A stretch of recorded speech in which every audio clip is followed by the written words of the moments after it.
This is Dean Reed, and you're listening to This Is Purdue.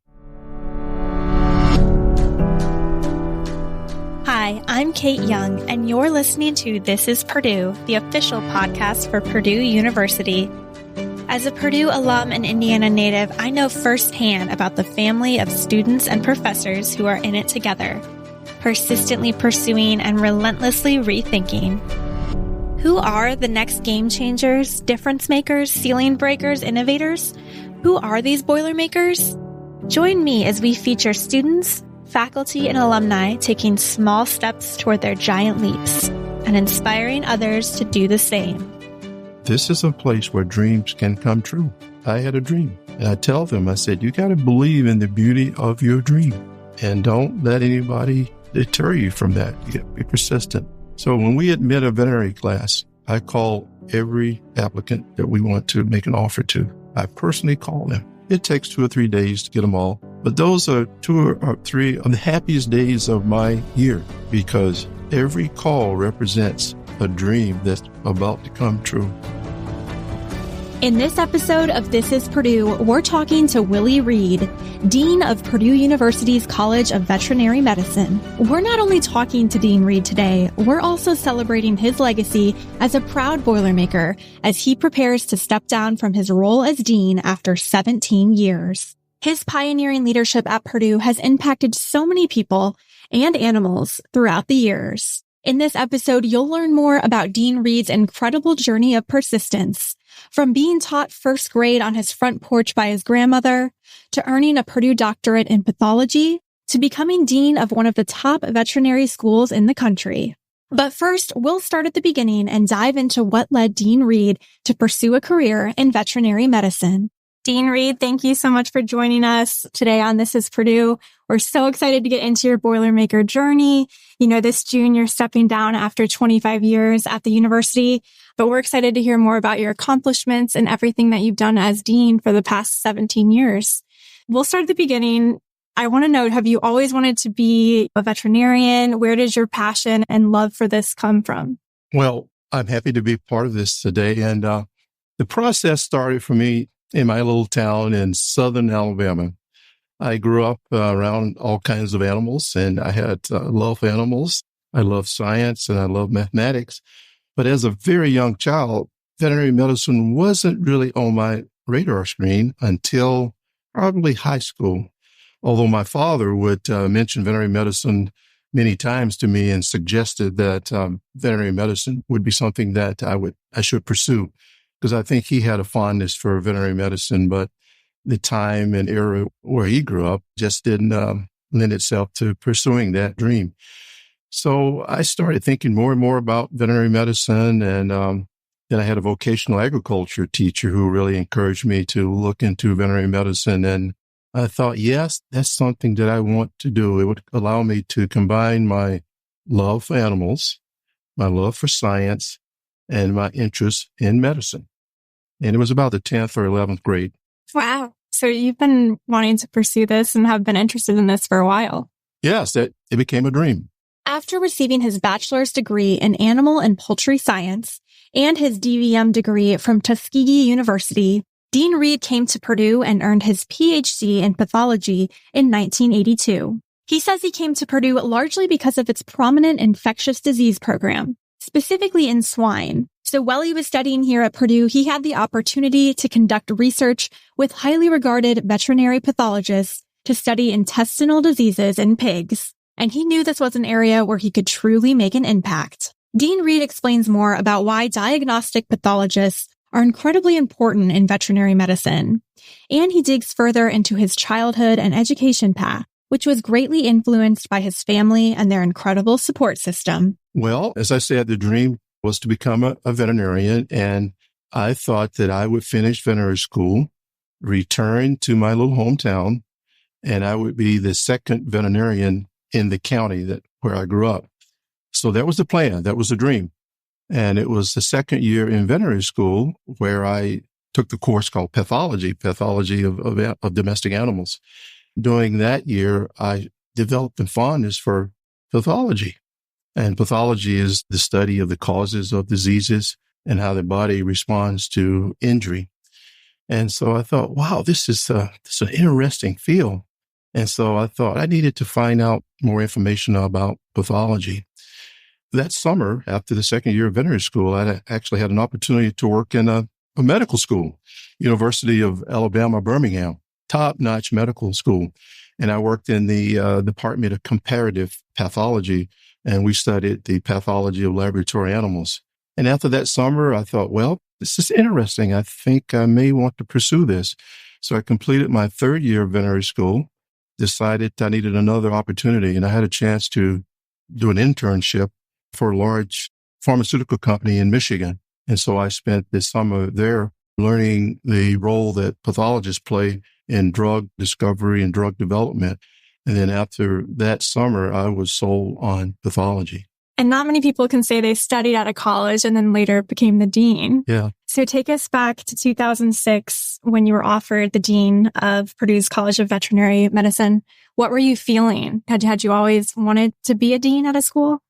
Becoming dean of a college of veterinary medicine was not in my game plan. Okay. It sort of just happened.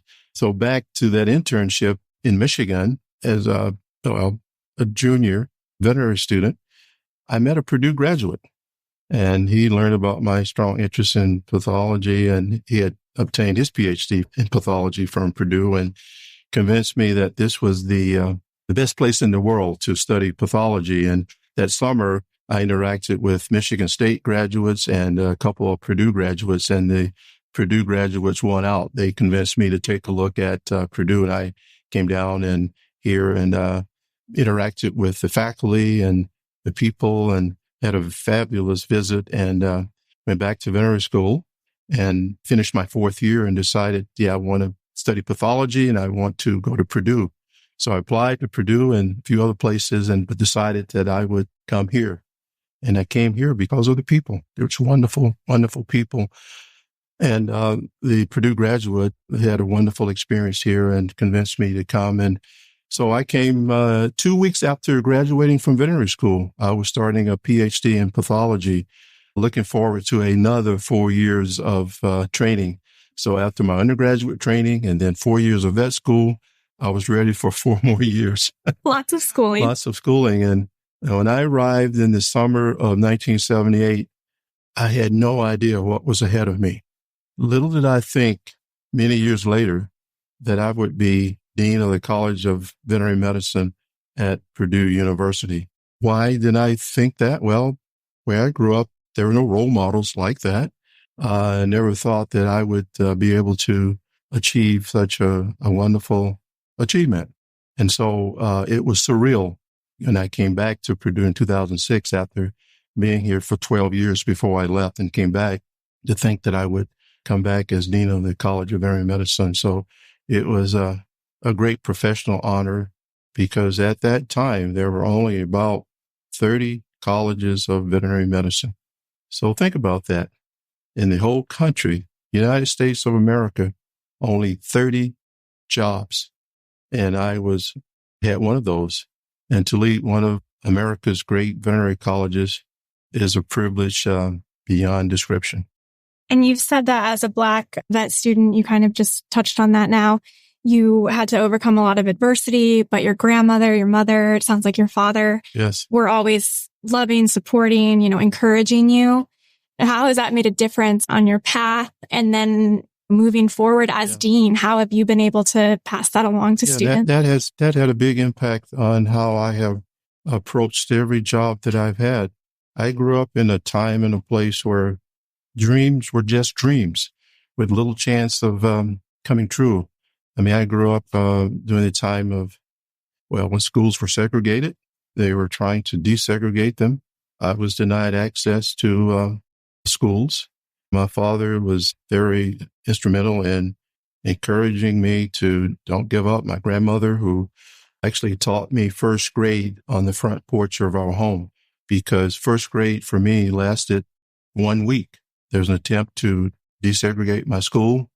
I was a little happy, a 6-year-old not knowing what was going on. And all I knew is school was fun that week. And I was happy getting up, going to interact with my classmates, and school just stopped. And so during that year when my parents, my mother, my father were filing lawsuits trying to get me back into school, my grandmother taught me first grade. I guess I was being homeschooled and didn't even know it. I'm not even sure we used that terminology back in those days. But I felt I was one of the lucky ones. I had an opportunity to go to school with some very talented people who had dreams too. But for many reasons, they didn't make it the way that I did. And the difference for me was I had tremendous support from my parents and from many people in my community. I felt like everybody was pulling for me. Everybody wanted to see me succeed because in my community where I grew up, no one had ever pursued veterinary medicine. To my knowledge, no one had ever pursued human medicine, certainly no professional training that I was aware of. So I was lucky to have such support to be able to achieve what I was able to achieve, but it was with a lot of support. And how has that impacted you as a dean to be able to support your students now? Yeah. Since I had so much support, I knew that there was no way that I could ever pay back my parents or pay back others who supported me. The only thing I could do was to pass it on, to help others achieve their dreams, because I found that nothing is more rewarding, at least for me, to see someone else pursue their dreams. And so I've encountered many young people who want to pursue things and they never have role models. They don't have the support that they need to be successful. So I thought, well, maybe I can make a small difference. And that's what I've tried to do. And so my background and my experiences really have guided me in everything that I have done as dean and in life in general. I think you've made a big difference, not just a small difference. One of Dean Reed's first acts as dean was to establish 2 new offices, the Office of Engagement and the Office for Diversity, Equity, and Inclusion. These offices have generated educational initiatives for elementary students and scholarships and on-campus learning experiences with the aim of encouraging diversity and fostering a welcoming culture for all. Dean Reed shares why this was important to him and what benefits the Veterinary College has seen from the creation of these offices. I thought that it was very important that our college should really connect well with stakeholders, the many stakeholders here in Indiana. Purdue is a land-grant institution. I believe deeply in that land-grant mission. And so the Office of Engagement allowed us to reach out to elementary kids, high school kids, to encourage them to study science, to learn science, and maybe to even consider veterinary medicine sometimes. We've done that. We've written children's books. We've gotten extramural funding. We've provided all kinds of opportunities for young people to learn science and to see how it can be fun learning it. And then we wanted to engage populations that traditionally have been underserved because veterinary medicine needs to be more diverse. It has the dubious distinction of being the least diverse of all the veterinary professions, and I wanted to change that. We started the Office of Diversity, Equity, and Inclusion, and that office has worked really hard to make our college welcome for everybody, to include everybody, to include a diversity, certainly diversity in all the dimensions that we typically think of, but diversity in thought, diversity in opinion, diversity in interest, all of that, and to provide an environment where everybody can reach their full potential.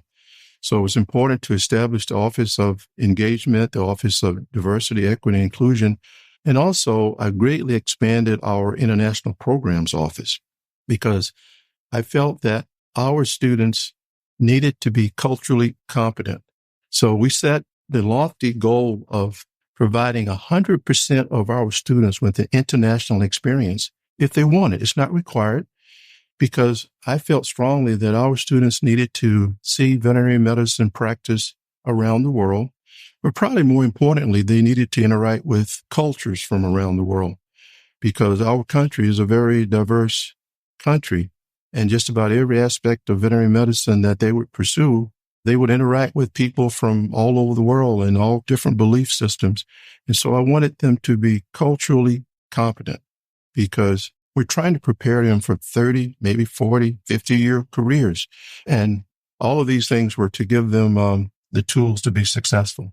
In 2022, Dean Reed's strategic planning initiatives led to the opening of the new David and Bonnie Brunner Purdue Veterinary Medical Hospital complex. Dean Reed tells us more about this expansion and the new facilities, and how this all has enabled the college to further grow its hospital services and clinical trials research. The College of Veterinary Medicine at Purdue admitted the first class in 1959. So if you look at most of the veterinary schools in the country, Purdue is sort of middle-aged. Some of the older ones are over 100 years old. And so as I studied the college before I came and shortly after I came, I thought we needed to address facilities. We had grown new programs and we didn't have space to fully accommodate those new programs. New services needed to be offered through our hospital if we were going to meet the needs of the clientele and also provide the learning experiences for our students that we needed to provide. So it was time for an expansion of facilities. And so the expansion of facilities allowed us to increase our enrollment because as U.S. population is growing, the pet population is growing, the livestock populations are growing. So we need to produce more veterinarians to address all those needs. And we couldn't do that without expanding the facilities. And so it's a wonderful new facility that allows us to offer the state-of-the-art medical care for the animal populations here in Indiana. What do you think that means, not only to Purdue, but also to the greater community? Well, this is a wonderful resource for our community, certainly in the greater Lafayette area, to have a tertiary animal hospital where we have all kinds of specialists to address almost any healthcare need an animal would have. And it's a real special facility. In fact, it's special for the whole state of Indiana. There are only 33 vet schools in the U.S. currently accredited colleges, and still many states do not have a college of veterinary medicine. So it's a wonderful resource for Indiana residents. A lot of people in the Purdue community have brought their pet here or their animal here, myself included. How does it feel knowing that this college has made a positive impact on students, the Purdue community, but also, like you said, the whole state of Indiana? Well, knowing that we have a positive impact brings a lot of personal satisfaction to me. I can't tell you how many times that I'm maybe in the grocery store, or I'm waiting to have my car serviced, and somebody will come up and say, "Hey, I used your emergency service yesterday or last week," and I always ask, "Well, how did it turn out?" And fortunately, nearly all the time they say it turned out very well, and they're so thankful that they had that service here and they could utilize it. So it brings me a lot of personal joy and satisfaction to know that our services are valued and that people really appreciate having them here. Purdue's College of Veterinary Medicine is ranked 11th in the country and is one of the few schools in the nation to educate all members of the veterinary healthcare team, from veterinary nurses to doctors of veterinary medicine to specialists in disciplines such as orthopedic surgery, internal medicine, oncology, and cardiology. Dean Reed shares more on how Purdue is unique from other institutions. Educating the veterinary healthcare team is a major focus of our college. And the healthcare team consists of the doctor of veterinary medicine, the veterinary nurse, and veterinary specialist. So we can cover all aspects of care. And our veterinary students train alongside veterinary nursing students. So they learn how to work as a team. They learn how to tackle very complex medical problems. Our DVM, Doctor of Veterinary Medicine graduates, should know how to fully utilize veterinary nurses, and veterinary nurses should know how to work with doctors of veterinary medicine. So this is very unique here at Purdue to have that. And there are only 3 other veterinary schools that would also have an embedded veterinary nursing program that could claim that they are also training the veterinary team. And speaking of doctors of veterinary medicine, during Dean Reed's time as dean, he increased the DVM class size by 20%. What does he attribute this growth to? I guess a couple of things. At the time when we increased it, we were sort of reading a crystal ball. We had to look in our crystal ball and determine, okay, what would the workforce look like in 4 years or 5 years or 6 years? Because the day you decide to increase enrollment in a college of veterinary medicine, you don't see the results for 4 or 5 years. You hope that there's a need. And there is a need now. In fact, we need to increase enrollment again. And why? That's because the animal populations are increasing. More people are seeking veterinary services than ever before. And there's tremendous interest in the profession. The number of applicants to our program has increased over 100% in the last 4 or 5 years. So there's lots of interest. Lots of young people want to pursue veterinary medicine. And fortunately, there's a huge need for more veterinarians, particularly in some of the rural areas of our state and in fact, throughout the country. Finding a veterinarian to treat animals in rural America is increasingly a challenge. So we know Purdue is unique from other institutions because of the way we educate all members of the veterinary healthcare team. But how does the work and research being done here at Purdue impact the world? Our veterinary college is fairly unique in that, in addition to some of the traditional research areas that probably all vet schools work on, and like, for example, maybe cancer research, infectious disease research, where you're developing vaccines and learning how diseases, infectious agents impact the body in various ways.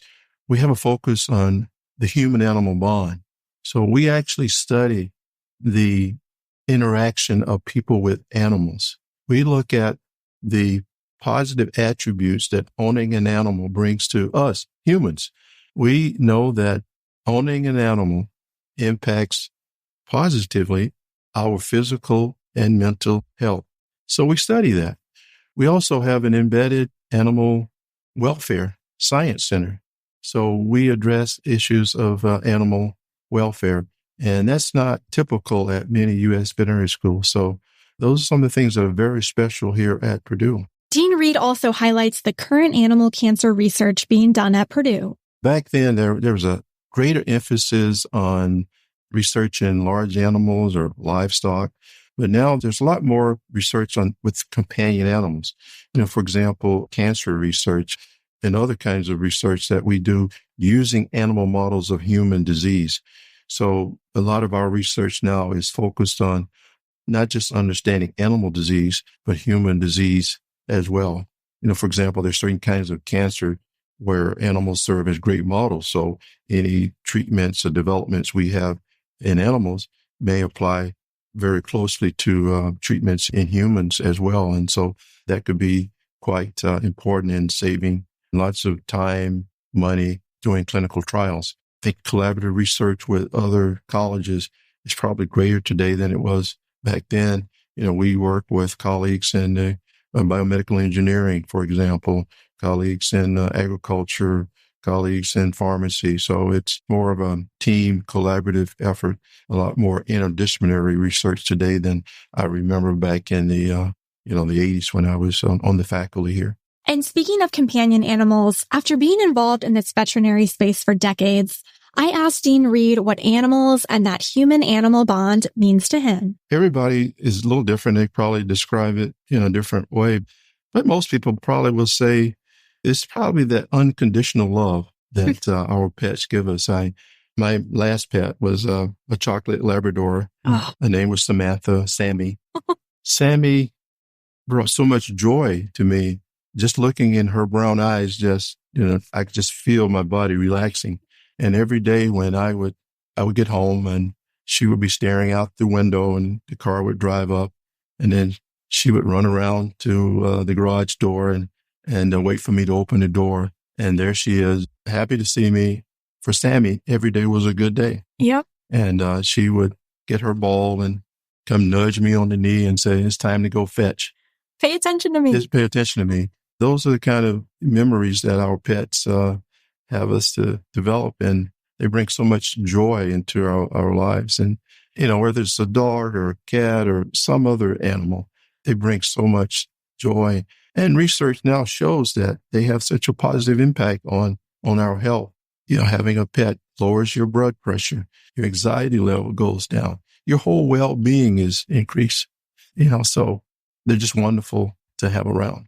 After serving as dean for nearly 2 decades, Dean Reed shares a few accomplishments that he's most proud of during his time at Purdue. Plus, he discusses a special tradition he did each year to personally welcome in the new veterinary class. I'm very proud of the infrastructure that we have put in place to serve our students, to make them practice-ready veterinarians.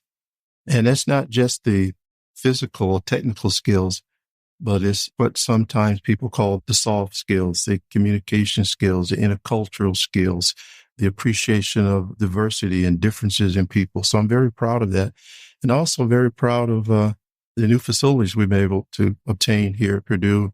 Because in addition to this beautiful hospital here, we have another hospital located in Shelbyville, Indiana, and that's an equine hospital. It services the equine industry in that area, pleasure horses, race horses. And so having these facilities to really impact animal health here in our state brings me a lot of pride. And also, these are great facilities for training the next generation of veterinarians. So those are some of the things that I'm most proud of. Do you have any stories of vet students coming back to you and saying, "Oh, Dean Reed, now I work here and I always think of what you said back in the day to me," or any specific student stories you would want to share? I get them all the time. And I had one instance that came up a few years ago. I was in Minneapolis, Minnesota, walking at a conference and walking from the conference center to the hotel.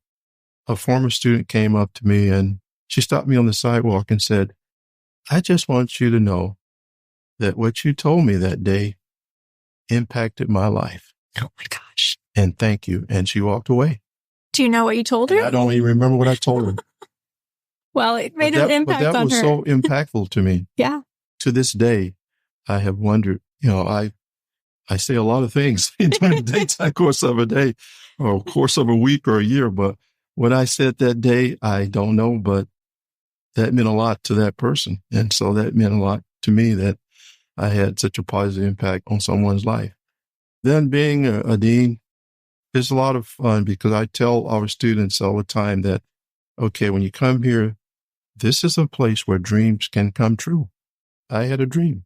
And I tell them, I said, you got to believe in the beauty of your dream and don't let anybody deter you from that. You got to be persistent, So when we admit a veterinary class, I call every applicant that we want to make an offer to. Wow. I personally call them. It takes 2 or 3 days to get them all.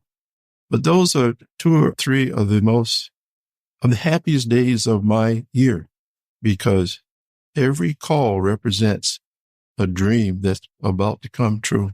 And I tell the student, you have worked many years.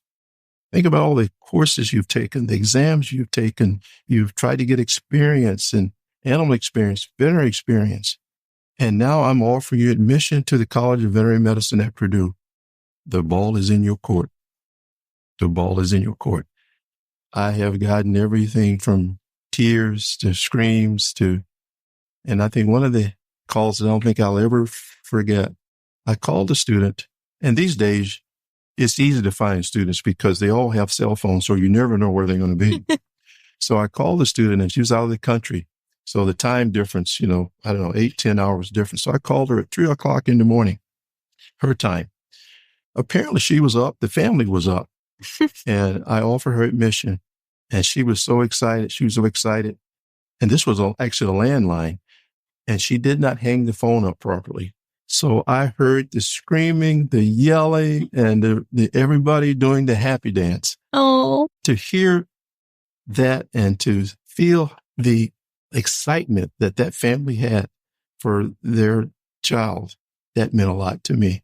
So this is some of the happy times of being a dean. Yes, that's incredible. I love those stories. How do you hope your future work beyond your role of dean will impact Purdue when you look ahead to the future?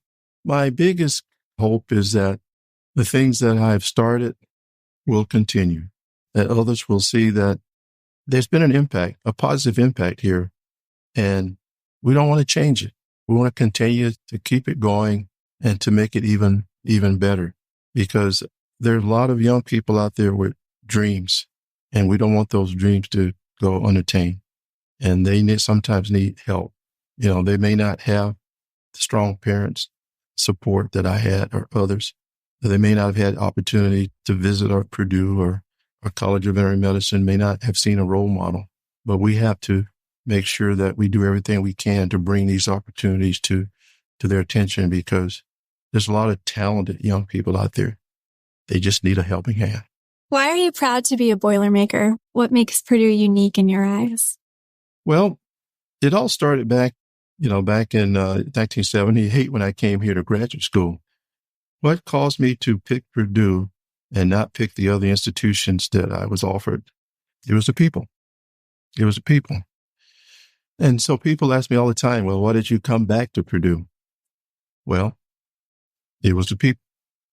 It was the people. And I think there's something about the Purdue spirit that is unique here. And we have a lot of great stories to tell. And Purdue is a special place for me. And I've spent now most of my life here at Purdue. And if I had to do it all over again, I would do it all over again. I just remember that first year here as a graduate student. The faculty embraced me and my wife. I was married at the time, about 1 year, had been married. They just reached out to us. It was unbelievable, the kindness and support they gave us. And back in those days, I was the only African-American graduate student in the whole College of Veterinary Medicine at that time. But it always felt like home. I always felt like I was accepted and welcomed, and had 4 great years of graduate school, and then was asked to stay on the faculty for 8 years. And then I left. I left because of a wonderful opportunity I had at another institution. It wasn't because of the people or anything negative here. It was because of great opportunity. And that great opportunity prepared me for another great opportunity. And that was coming back here, Purdue. So when the provost called me in the fall of 2006, she said, "It is time for you to come home." And I said, "I agree. I'll be there in January." And we came back, and we've had a fabulous 17 years, my wife and I, and it's hard to believe that those years are gone by so quickly. But what I have enjoyed, again, it's the people. So I have stayed here. And why did I stay 17 years? Well, it's because of the people that I've been thoroughly enjoyed, people I've worked with, and everything that I've done has been a team effort. I didn't do it all by myself. I had a great team to work with me. They believed in what we were trying to accomplish. We had 3 strategic plans, and everybody bought into those plans. We accomplished a lot together. What would you say your next giant leap is, personally or professionally? Well, my next leap, a giant leap, I hope. I don't plan on just stopping and retiring. I have a desire to work with many of our stakeholders, particularly from underrepresented communities.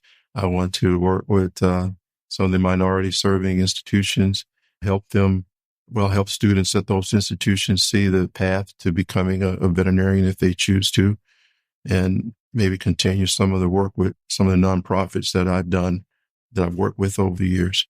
Those are perhaps not lofty goals, but those are goals that I want to have and hopefully can fulfill in my little way of paying back. Well, we can't thank you enough for joining us. Is there anything I missed? Anything else you want to tell the Boilermaker community?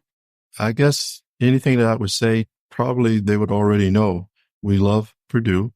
Purdue has been responsible for many of the good things in my life, and I'm sure that's true for many, many Boilermakers. And, we have something here that's special, and we all have to work hard to keep it that way. Absolutely. It's been an honor and a joy to speak with you today. Well, thank you, Kate. This has been fun. You've caused me to reminisce quite a bit. That's what we like to do on this podcast. Thank you, Dean Reed. You're very welcome. Okay, attention all pet parents. Find out what Dean Reed wants you to know about taking care of the cutest, fluffiest members of the family so they can live long and healthy lives.